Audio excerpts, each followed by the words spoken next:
Zamani za kale sana, kabla hata miti haijajua kuzeeka, kulikuwa na ufalme wa Mwanga wa Nyika. Ufalme huu ulitawaliwa na simba mkubwa aitwaye Mfalme Jabari, mwenye nguvu kuliko wanyama wote.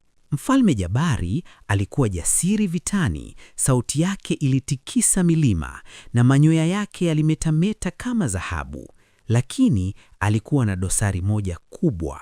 Alipenda sifa na hakupenda kushauriwa. Siku moja, ukame mkubwa uliikumba nyika, maji yakakauka, majani yakanyauka na wanyama wakaanza kugombania chakula. Wanyama wakakutana mbele ya mfalme kuomba msaada. Tembo akasema, Mfalme, tugawane maji yaliyobaki." Twiga akasema, "Tuondoke kwenda maeneo mengine kwa muda." Lakini Simba Jabari akanguruma, "Mimi ni mfalme, nitashinda ukame kwa nguvu zangu." Wanyama wote wakanyamaza, isipokuwa mmoja. Pole pole, kwa hatua fupi fupi, akasogea kobe mzee aitwaye Busara. Wanyama wakacheka, "Una nini wewe mdogo na wa polepole?" Lakini kobe akasema kwa sauti tulivu, Mfalme, nguvu bila hekima ni kama mfalme bila taji." Simba Jabari akakasirika, akataka kumfukuza, lakini kabla hajafanya hivyo, radi ikapiga mbali na sauti ya mvua ikaliacha, lakini haikunyesha. Simba akasita, akasema, "Sema kobe, lakini haraka."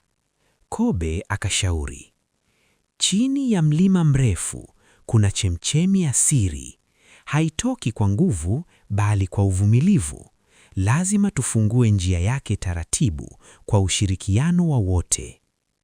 Simba alitaka kukataa, lakini njaa na kiu vilikuwa vimefika moyoni. Akakubali kwa shingo upande. Siku nyingi wanyama wakafanya kazi pamoja. Tembo wakabeba mawe, swala wakachimba kwa miguu, ndege wakapeleka habari, kobe akaongoza kwa hekima. Hatimaye maji yakabubujika. Nyika ikarudi hai, watoto wa wanyama wakacheza na furaha ikatawala. Simba Jabari akainama mbele ya wote, jambo ambalo halijawahi kutokea kabla. Akasema, "Leo nimejifunza, mfalme wa kweli hatawali kwa nguvu pekee bali kwa kusikiliza." Tangu siku ile, Simba akawa mfalme wa haki, kobe akawa mshauri wa kifalme, na ufalme ukadumu kwa amani kwa vizazi vingi.